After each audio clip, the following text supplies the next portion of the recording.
안녕하세요. 저는 40대 후반의 여자로 남편과는 40대 초반에 결혼했습니다. 결혼이 조금 늦었다고 생각하실지 모르겠지만 사실 저희는 재혼 부부입니다. 각자에게 아이는 없었고요. 저는 25살에 결혼했다가 2년 만에 이혼했습니다. 아직 어린 나이였지만 저보다 8살이 많았던 전 남편을 철석같이 믿었기에 결정한 결혼이었죠. 제가 너무 어리다는 이유로 결혼을 반대했던 시부모님도 결혼 후에는 너무도 잘해주셨고요. 그런데 결혼 1년 6개월 정도 됐을 때 전 남편이 도박 중독이라는 사실을 알게 됐습니다. 하루는 저희 친정엄마가 전화해서 전 남편에게 무슨 일이 있냐고 묻더군요. 제가 아무 일 없다고 말씀드리니 며칠 전에 전 남편이 전화해서 급한 일이라며 돈을 빌려갔다는 겁니다. 제가 그 이야기를 듣자마자 전 남편에게 따져 물었더니 처음에는 카드빚을 갚느라 빌렸다고 말하다가 제가 계속 추궁하니까 뒤늦게 도박하느라 그랬다고 하더군요. 절망스러웠지만 전 남편을 믿으며 결혼 생활을 유지했습니다. 그러나 그 사람의 도박 중독은 치료가 되지 않았고 결국 저는 이혼했죠. 그 이후 저는 지금의 남편을 만났습니다. 다시는 결혼하지 않겠다던 제 마음을 한순간에 바꾼 사람이었어요. 친구가 괜찮은 사람 있다면서 딱 한 번만 만나보라고 졸라 억지로 나간 자리였는데 운동선수 같은 건장한 체격에 서글서글한 외모를 가진 한 남자가 앉아있더군요. 그 남자가 바로 제 남편이에요. 제 남편은 무뚝뚝한 첫인상과 달리 알면 알수록 유머 감각이 돋보이는 사람이었죠. 남편 반전 매력에 반한 제가 먼저 적극적으로 구애한 끝에 저희는 결혼하게 됐고요. 양가 부모님은 모두 드디어 제 짝을 만났다며 좋아하셨습니다. 시어머님은 저에게 눈물까지 보이시면서 고맙다고 말씀하셨어요. 알고 보니 제 남편도 재혼하라는 시부모님에게 다시는 결혼하지 않겠다는 선전포고를 했더라고요. 저는 남편의 전 결혼 생활이 궁금해 은근슬쩍 남편에게 전 부인에 대한 질문을 했어요. 저는 전 부인이 사치가 심한 여자였다고 했습니다. 감당할 수 없는 카드빚은 물론 사채까지 썼다고 했죠. 그래서 견디지 못하고 이혼했다고요. 동병상련이라고 해야 하나 어찌 보면 남편이나 저나 비슷한 이유로 이혼을 한 거잖아요.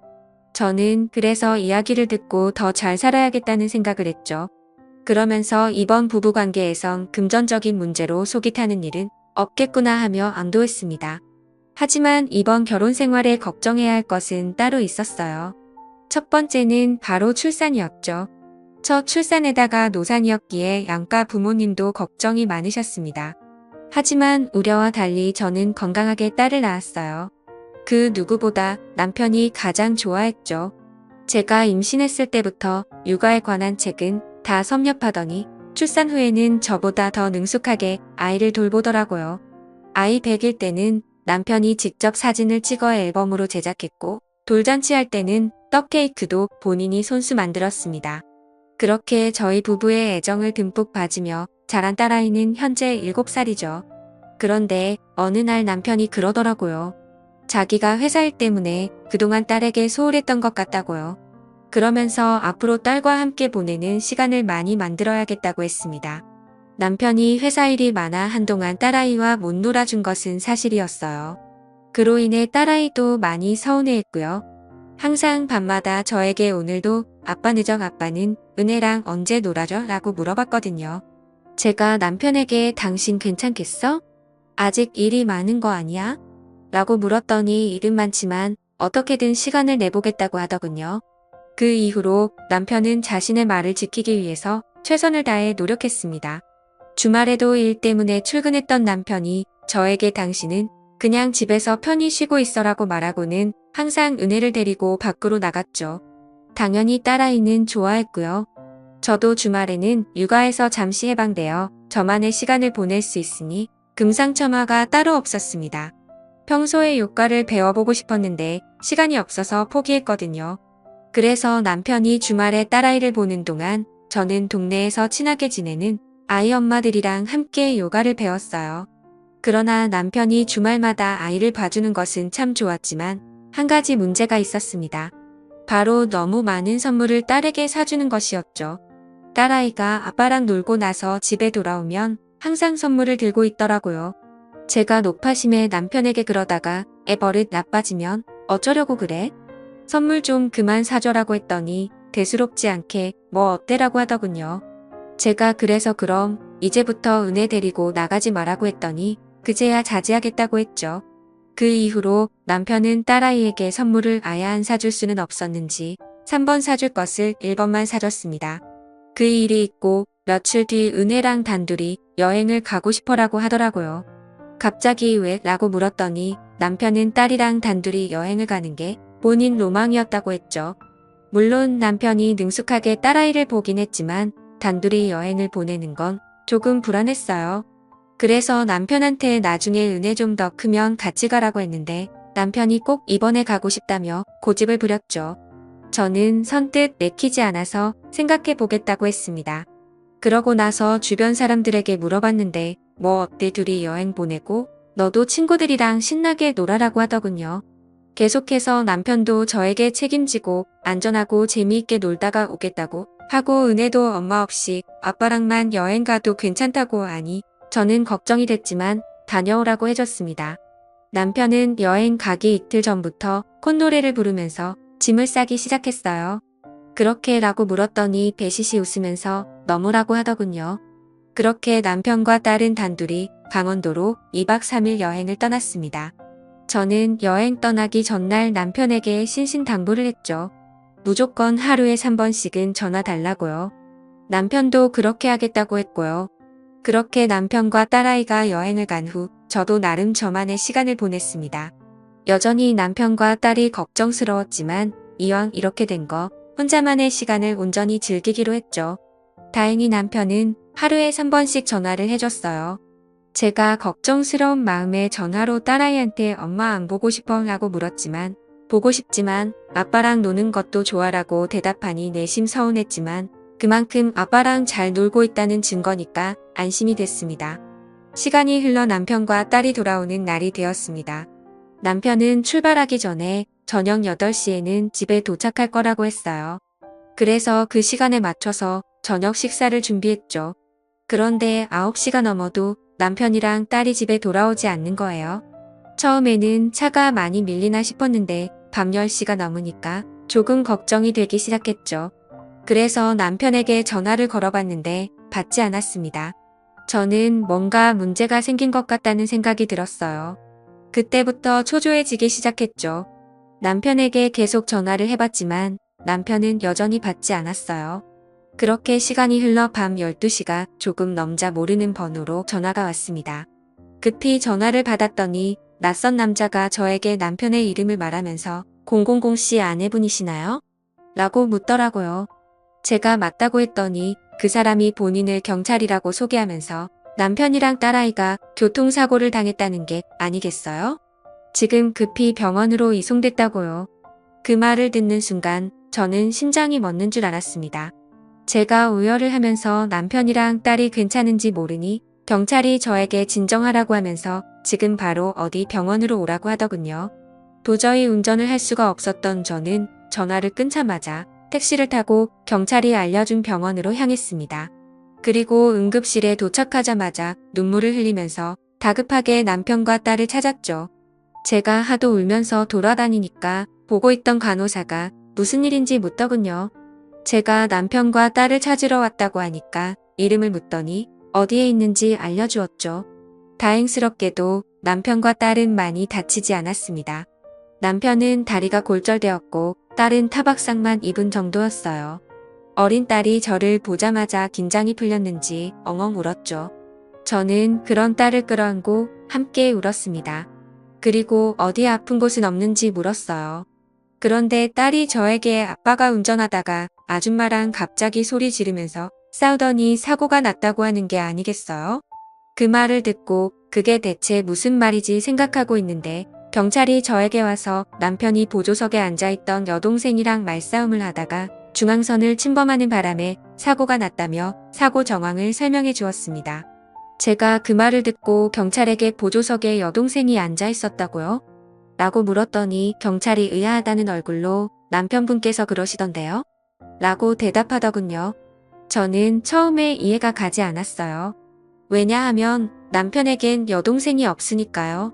제가 경찰에게 그 여동생이 지금 어디에 있냐고 물었더니 손가락으로 가리키면서 저기 계세요라고 알려주더군요.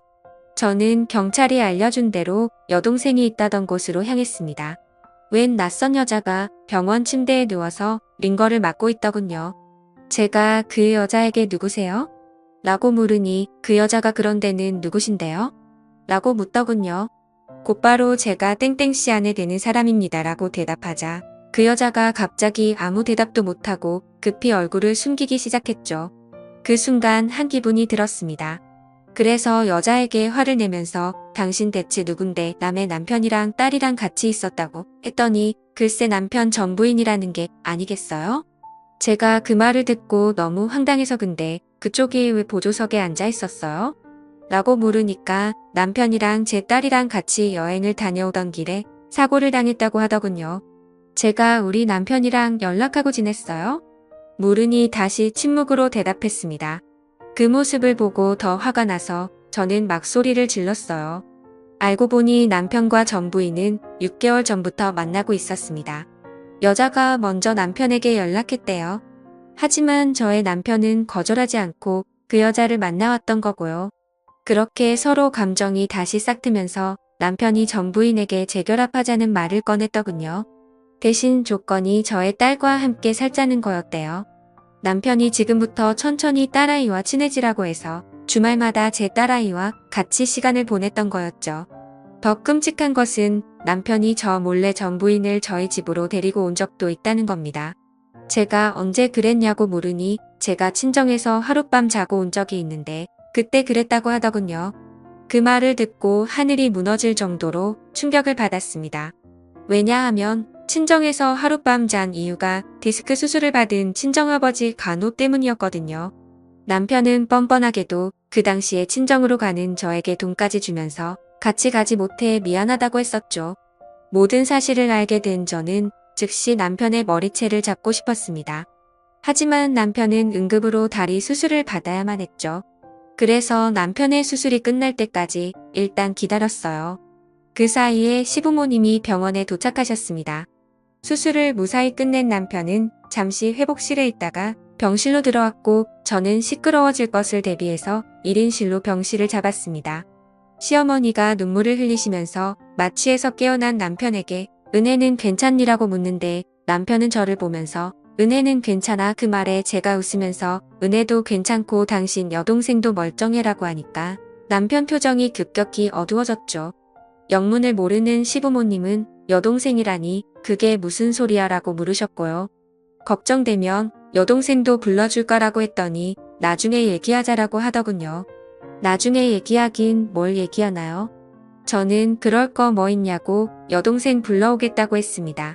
그리고 전 부인이 입원해 있는 병실로 가서 가지 않겠다고 난리치는 그 여자의 머리채를 잡고 남편 병실로 갔어요. 병원에 있던 사람들이 모두 저만 봤지만 거의 미친 상태였던 저는 조금도 신경 쓰지 않았죠. 전 부인이 등장하자 시부모님이 기함하시더군요.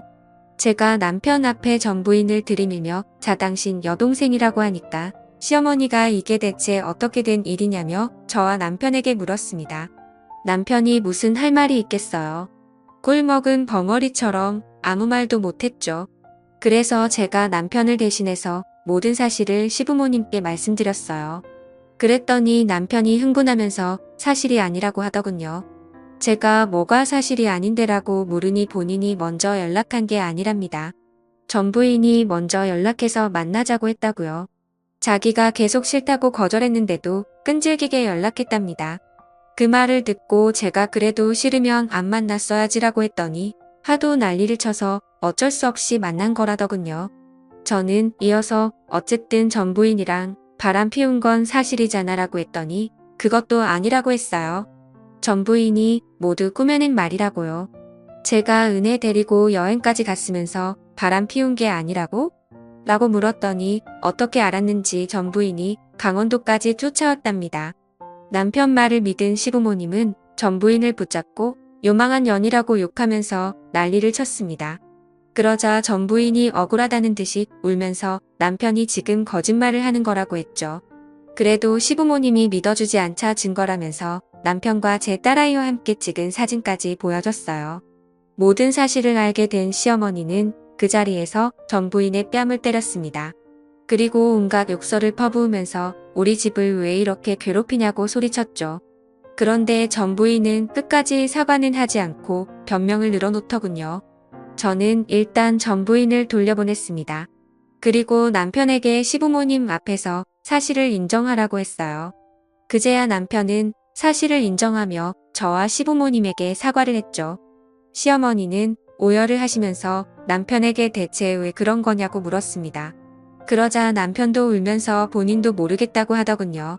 그 말을 듣고 내내 조용히 지켜보고 계시던 시아버님이 남편의 뺨을 치시면서 내가 저지른 일인데 모르는 게 말이 되냐고 소리치셨습니다. 그러면서 저에게 무릎 꿇고 용서를 빌라고 하셨어요. 하지만 바람 피운 것도 모자라 저에게서 딸을 빼앗아 가려고 했던 남편을 용서할 수 없었던 저는 사과를 받지 않겠다고 했습니다. 그러자 시어머니가 그럼 이혼하겠다는 거니라고 물으시더라고요. 저는 그렇게 할 거라고 대답한 뒤 남편 병실에서 나와 딸이 있는 병실로 갔죠. 딸이 전체 검진을 받는 이틀 동안 남편 병실엔 단 한 번도 찾아가지 않았어요. 어머니께서 날마다 오셔서 남편 대신 사과하시면서 용서해달라고 했지만 저는 싫다고 했죠. 남편은 그 이틀 동안 딸아이 병실에 한 번도 찾아오지 않았어요. 그리고 딸이 태어나자 저는 딸을 데리고 바로 집으로 갔습니다. 제가 가지 않았던 남편 병실을 전 부인은 매일 드나들었다고 하더군요. 시어머니가 당장 꺼지라고 소리 질러도 매일 찾아왔대요. 그리고 시어머니에게 이왕 이렇게 된 거 남편이랑 재결합하겠다고 했다더군요. 시부모님은 물론 남편도 말도 안 되는 소리 하지 말라고 하니까 어차피 저랑 남편은 이혼하게 될 거라면서 본인이 저희 딸아이도 키우겠다고 했대요. 시어머니가 저를 찾아와서 이러다가 남편이랑 전 부인이 재결합하게 생겼다며 저보고 막아달라고 하시길래 마음대로 하라고 했습니다. 저는 그 여자 말대로 이혼할 거니까 상관없다고요. 친정 부모님에게도 남편과 이혼하겠다고 말씀드렸습니다. 친정 부모님에게 제 입으로 사실을 말씀드리기가 쉽지 않았지만 둘러대지 않고 모든 진실을 말씀드렸죠. 친정엄마는 가장 먼저 딸아이가 괜찮은지 모르시더군요. 제가 괜찮다고 하자 안심하시더니 당장 남편과 이혼하라고 했습니다. 친정아버지 역시 남편과 헤어지라고 하셨고요. 남편에게도 이혼을 요구했습니다. 처음에는 남편이 싫다고 하더니 제가 마음을 바꾸지 않자 딸아이는 본인이 키우겠다고 하더군요. 제가 바람 피운 주제에 욕심도 많다. 마음대로 생각해도 되는데 은혜는 내가 키울 거라네요. 제가 어림없는 소리 하지 말라고 당신 같은 사람은 아빠 자격 없다고 하니까 남편이 화를 내면서 소송이라도 걸겠다고 했죠. 남편이 병원에 입원한 동안 저는 이혼 소송을 마친 후 남편의 퇴원 날짜에 맞춰 이혼 서류를 들고 남편의 병실을 찾아갔습니다. 그런데 병실 안이 시장통처럼 시끄럽더라고요. 얼핏 들어도 분명 악에 받쳐 싸우는 소리였죠. 그리고 곧이어 제 눈앞에 펼쳐진 병실 안의 모습은 정말 가관이었습니다. 남편 전부인과 못 보던 여자가 서로 머리채를 부여잡고 실랑이를 하고 있고 침대 위에 남편은 시어머니께 등짝을 맞고 있었죠. 여보? 뒤늦게 제가 온 걸 알게 된 남편이 저를 부르자 병실이 순식간에 조용해졌습니다. 하지만 저는 그런 남편을 무시한 채 전부인의 머리채를 잡던 그 여자에게 누구시냐고 물었어요. 그러자 그 여자는 도리어 저에게 그러는 당신은 누구신데요? 이 데자뷰 왠지 그때와 같은 역겨운 예감이 엄습했죠. 아직도 못다한 이야기가 있었다니 그저 놀라울 따름입니다. 세상에 제 남편에게 여자가 하나 더 있을 줄 누가 알았겠어요. 30대 후반인 그 여자는 남편 회사 근처 카페에서 일하는 바리스타였어요. 남편이 먼저 마음에 든다며 접근했답니다. 제가 여자에게 이 남자 유부남이에요 라고 했더니 울면서 그러더군요. 전혀 몰랐다고요. 심지어 남편이 30대 중반이라며 나이까지 속였대요. 제가 여자에게 언제부터 만난 거냐고 물었더니 만난 지 이제 3개월 됐다고 했죠. 저는 계속해서 여자에게 병원에는 어떻게 찾아온 거냐고 물었습니다. 여자는 며칠 전부터 남편이 연락이 되지 않아서 고민하다가 남편 회사로 찾아갔답니다. 그리고 남편이 교통사고로 입원했다는 소식을 전해 듣고 급히 병원으로 달려온 거였죠. 저는 남편에게 이 상황을 설명해 보라고 했지만 남편은 계속해서 오해라는 말만 반복하더군요. 참다 못한 제가 왜 이 여자도 당신 동생이야? 라고 물으니 그제서야 입을 다물었습니다. 당연히 이런 사실을 남편 전 부인도 알게 됐어요. 남편과 재결합할 생각에 신나했던 전 부인에겐 절망스러운 소식이었죠. 저는 빨리 남편과 정리해야겠다는 생각밖에 들지 않았습니다. 그래서 서둘러 이혼 소송을 준비했죠. 그런데 시어머니가 소송할 필요 없다고 하면서 제가 원하는 조건대로 합의 이혼할 수 있게 도와주겠다고 하시길래 저는 그냥 깔끔하게 합의 이혼을 받았습니다. 그리고 모든 상황이 정리된 후에 딸아이에게 왜 엄마한테 아줌마 얘기 안 했냐고 물어봤어요. 그러자 딸아이가 그러더군요. 아빠가 말하지 말라고 했다고요. 그래서 왜 아빠가 말하지 말라고 했어라고 물었더니 엄마가 알게 되면 슬퍼할 거라고 했답니다. 딸아이는 그동안 제가 속상해할까봐 말하지 않았던 거였죠. 저는 딸아이에게 그 말을 듣고 평생 죽을 때까지 남편을 저주하겠다고 생각했어요. 물론 남편은 이혼 후 제게 다시 연락을 해왔습니다. 어느 늦은 새벽에 술에 취해서는 저한테 전화해서는 한 번만 더 기회를 달라고 하더군요. 용서해주면 저랑 딸에게 진짜 잘하면서 살 거라고요. 제가 쓸데없는 소리 하지 말라고 하니까 그럼 지금 찾아갈 테니까 딸아이 얼굴 한번 보게 해달라고 하네요. 말이 되는 소리인가요? 찾아오면 경찰에 신고할 거라고 윽박지르고 전화를 끊었습니다. 그 쫄보 같은 인간이 경찰은 무서웠던 건지 그 이후로 남편의 소식은 완전히 끊겼습니다. 저도 어디에서 뭐하고 지내는지 궁금하지 않아요. 솔직히 말하자면 저로서는 속이 시원한 결과입니다. 저는 지금 시댁에서 보내주는 양육비로 딸아이와 아주 행복하게 잘 살고 있어요. 하지만 내 딸에게 아빠 없는 부족함을 채워주기 위해 저도 회사에 복직해 바쁘게 하루하루 살아가고 있습니다. 주변 친구들도 그런 저를 응원해주고 있고 미혼모 카페에 가입해 많은 위로와 도움도 받고 있어요. 대한민국엔 정말 미혼모가 많은 것 같네요. 저도 그 중에 하나고요. 그러니 응원해주시면 대단히 감사하겠습니다.